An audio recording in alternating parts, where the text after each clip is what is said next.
Hi ನಮಸ್ಕಾರ. ನಾನಂದು ನೀವು ನೋಡ್ತಾ ಇದ್ದೀರಾ ನಮ್ಮ ಜೊತೆ ನಮ್ಮಿಷ್ಟ. ಸ್ನೇಹಿತರೆ, ನಮಗೆ ನಾವೇ ಪ್ರಶ್ನೆ, ನಾವೇ ಉತ್ತರ, ಹಾಗೆ ನಾವೇ ಸಮಾಧಾನ. ಇದು ನಮ್ಮ RCB ಅಭಿಮಾನಿಗಳ ಜೀವನ. ಒಂದು ಕಡೆ ನಮ್ಮ RCB ರಿಲೀಸ್ ಮಾಡಿರ್ತಕ್ಕಂಥ ಎಲ್ಲ ಪ್ಲೇಯರ್ಸು ತುಂಬ ಚೆನ್ನಾಗಿ ಆಡ್ತಾ ಇದ್ದಾರೆ ಬೇರೆ ಟೀಮಲ್ಲಿ. ಇನ್ನೊಂದು ಕಡೆ ನಮ್ಮ RCB ಆ್ಯಕ್ಷನಲ್ಲಿ ಪರ್ಚೇಸ್ ಮಾಡಿರ್ತಕ್ಕಂಥ ಪ್ಲೇಯರ್ಸ್ಗಳು ಎಲ್ಲ ಸೊನ್ನೆ ಸುತ್ತಾ ಇದ್ದಾರೆ. ಬೌಲಿಂಗ್ ಅಂತೂ ತುಂಬ ವೀಕ್ ಆಗಿದೆ. ಸೊ ಇದಕ್ಕೆ ನಮ್ಮ ಅಭಿಮಾನಿಗಳೆಲ್ಲ ಯೋಚನೆ ಮಾಡ್ತಿರೋದೇನಪ್ಪ ಅಂತಂದರೆ, ನಮ್ಮ RCB ಟೀಮ್ ಬೌಲಿಂಗ್ ಅಟ್ಯಾಕ್ ಅಂತೂ ತುಂಬ ಅಧ್ವಾನವಾಗಿದೆ ಅಂತ ಯೋಚನೆ ಮಾಡ್ತಾ ಇದ್ದಾರೆ. ಇವ್ರಿಗೆ ಸಮಾಧಾನ ಮಾಡ್ತಿರ್ತಕ್ಕಂಥ ಮತ್ತೊಂದು RCB ಟೀಮ್ ಏನು ಅಂತಂದರೆ, ನೋಡು, ಡೆಲ್ಲಿ ಮೇಲೆ KKR 272 ರನ್ ನೋಡಿದ್ರು. ಮುಂಬೈ ಇಂಡಿಯನ್ಸ್ ಮೇಲೆ ಸನ್ರೈಸರ್ ಹೈದರಾಬಾದ್ 277 ರನ್ ನೋಡಿದ್ರು. ಅವ್ರಿಗೆ ಕಂಪೇರ್ ಮಾಡಿದ್ರೆ ನಾವು ಟೂ ಬೆಸ್ಟ್ ಅಂತ ಸಮಾಧಾನ ಮಾಡ್ತಿರ್ತಕ್ಕಂಥ ಇನ್ನೊಂದು RCB ಅಭಿಮಾನಿಗಳ ಗುಂಪು. ಇದು ನಮ್ಮ RCB ಅಭಿಮಾನಿಗಳ ಜೀವನ. ಸ್ನೇಹಿತರೆ, ಇವತ್ತು royal challengers Bengaluru versus Rajasthan royals ಜೈಪುರದಲ್ಲಿ ಮ್ಯಾಚ್ ನಡೀತಾ ಇದೆ. ಆ್ಯಕ್ಚುಲಿ ನನಗೆ ಒಂದು ಸಮಾಧಾನ ಏನು ಅಂತಂದರೆ, ಈ ಮ್ಯಾಚು ಚಿನ್ನಸ್ವಾಮಿ ಸ್ಟೇಡಿಯಮಲ್ಲಿ ನಡೀತಾ ಇಲ್ಲ ಅಂತಕ್ಕಂಥದ್ದು. ಸೊ ರೀಸನಿಂದ ಒಂದು Rajasthan Royals against may be match RCB win ಆಗ್ಬೋದು ಅಂತ ಒಂದು ಹೋಪ್ ಇದೆ. ಹಾಗಾದರೆ royal challengers Bengaluru versus Rajasthan Royals ನಡುವೆ ಇವತ್ತು ಮುಖಾಮುಖಿ ಆಗ್ತಾ ಇದೆ. ಒಂದು ಕಡೆ ರಾಜಸ್ಥಾನ್ ರಾಯಲ್ಸ್ ಟೇಬಲ್ಸ್ ಪೊಸಿಷನಲ್ಲಿ ಸೆಕೆಂಡ್ ಪ್ಲೇಸಲ್ಲಿದ್ದರೆ, ನಮ್ಮ RCB ಎಷ್ಟನೇ ಪ್ಲೇಸಲ್ಲಿದೆ ಅನ್ನೋದು ಹೇಳ್ಬಾರ್ದು. ಸೊ ನನಗೆ ಅವಮಾನ ಆಗ್ತದೆ. ಓಕೆ, ಹಾಗಾದರೆ ಆ ಒಂದು ಮ್ಯಾಚ್ ಎಲ್ಲಿ ನಡೀತದೆ, ಪಿಚ್ ಕಂಡೀಷನ್ ಏನು, ಮತ್ತು RCBಯ ಒಂದು ಪ್ಲೇಯಿಂಗ್ 11 ಏನಿರ್ತದೆ, ಯಾವೆಲ್ಲ ಆಟಗಾರರು ಟೀಮಲ್ಲಿ ಇರ್ತಾರೆ, ಯಾರು ಇರೋದಿಲ್ಲ ಅನ್ನೋ ವಿಚಾರಗಳ ಬಗ್ಗೆ ನಾನು ನಿಮ್ಮ ಜೊತೆ ನನ್ನ ಅಭಿಪ್ರಾಯಗಳನ್ನು ಹಂಚ್ಕೊಳ್ತಕ್ಕಂಥ ಒಂದು ಸಣ್ಣ ಪ್ರಯತ್ನ ಮಾಡ್ತಾ ಇದ್ದೀನಿ. ಹಾಗೆ ಈ ಒಂದು ಸಣ್ಣ ಪ್ರಯತ್ನಕ್ಕೆ ಸದಾಕಾಲ ನಿಮ್ಮ ಬೆಂಬಲ ಇರಲಿ ಅಂತ ಆಶಿಸುತ್ತಾ, ಸ್ನೇಹಿತರೆ, ನೀವಿನ್ನ ನನ್ನ ಚಾನಲ್ಗೆ ಸಬ್ಸ್ಕ್ರೈಬ್ ಆಗಿಲ್ಲ ಅಂತಂದರೆ ದಯವಿಟ್ಟು ಸಬ್ಸ್ಕ್ರೈಬ್ ಆಗಿ, ಹಾಗೆ ವಿಡಿಯೋ ಇಷ್ಟ ಆದರೆ ಲೈಕ್, ಶೇರ್, ಕಾಮೆಂಟ್ ಮಾಡಿ ಅಂತ ಹೇಳ್ತಾ ಬನ್ನಿ ಸ್ನೇಹಿತರೆ, ವಿಡಿಯೋ ಶುರು ಮಾಡೋಣ. Royal challengers Bengaluru versus Rajasthan Royals ಇವತ್ತಿನ ಮುಖಾಮುಖಿ ಆಗ್ತಾ ಇರ್ತಕ್ಕಂಥದ್ದು ಜೈಪುರದ ಸವಾಯ್ ಮಾನ್ಸಿಂಗ್ ಇಂಟರ್ನ್ಯಾಷನಲ್ ಸ್ಟೇಡಿಯಮಲ್ಲಿ ಭಾರತೀಯ ಕಾಲಮಾನ 7:30 ಸೊ ಮೊದಲಿಗೆ ಪಿಚ್ ಕಂಡೀಷನ್ ಬಗ್ಗೆ ಮಾತಾಡಬೇಕು ಅಂತಂದರೆ, pitch condition batting friendly pitch ಇದೆ.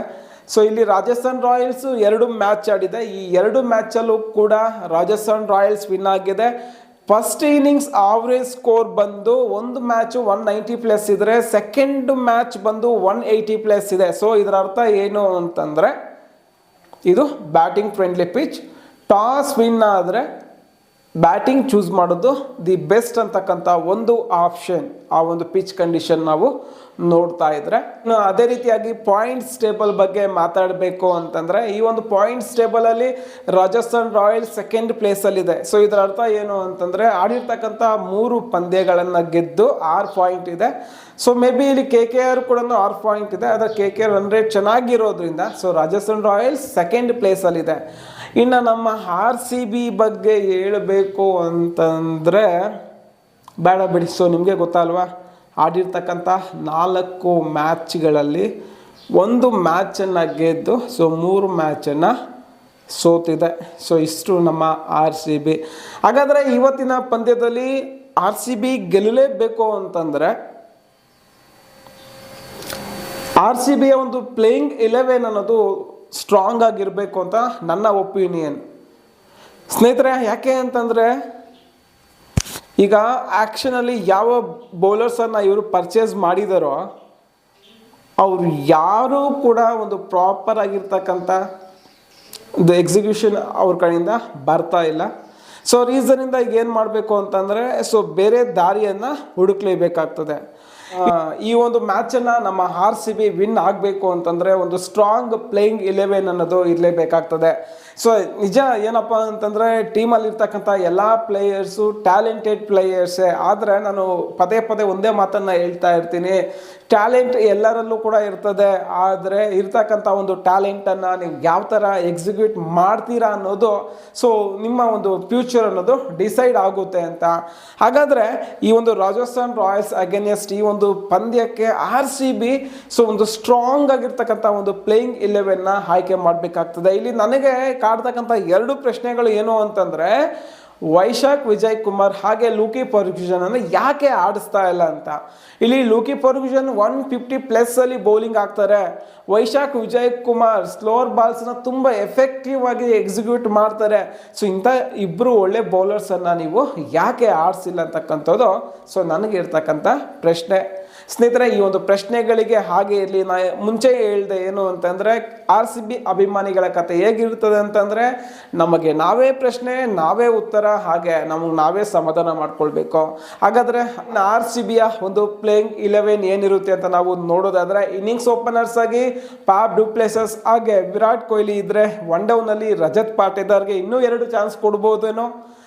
2 ಡೌನಲ್ಲಿ ಮ್ಯಾಕ್ಸ್ವೆಲ್, 3 ಡೌನಲ್ಲಿ ಬಂದು Cameron green. So Dinesh impact player ಆಗಿ ಆಡಿಸೋದ್ರಲ್ಲಿ ಯಾವುದೇ ರೀತಿಯ ಅನುಮಾನ ಇಲ್ಲ. ಇನ್ನು ಅನುಜ್ ರಾವತ್ ಅವರನ್ನು ಆಡಿಸ್ತಾರೆ. ಅದು ಬಿಟ್ಟು ಇನ್ನು ಯಾವ ಒಂದು ಪ್ಲೇಯರ್ನ ನೀವು ಆಡಿಸ್ತೀರಂತಕ್ಕಂಥದ್ದು ನಿಮಗೆ ಸೇರಿದ್ದು. ಸೊ ನಿಮಗೆ ಇಲ್ಲಿ ಮಯಾಂಕ್ ಡಾಗರ್ ಇದ್ದಾರೆ, ಟೋಪ್ಲೆ ಇದ್ದಾರೆ, ಸಿರಾಜ್ ಇದ್ದಾರೆ, ಲೋಮರ್ ಇದ್ದಾರೆ, ಯಶ್ ದಯಾಲ್ ಇದ್ದಾರೆ. ಸ್ವಾಮಿ, ನಿಮಗೆ ಇದರಲ್ಲಿ ಯಾರನ್ನ ಬೇಕಾ ನೀವೇ ಆಯ್ಕೆ ಮಾಡ್ಕೊಂಬಿಡಿ. ನಾನು ಮಾತ್ರ ಇಲ್ಲಿ ಬ್ಯಾಟಿಂಗ್ದು ಮಾತ್ರ ಹೇಳಿದ್ದೀನಿ.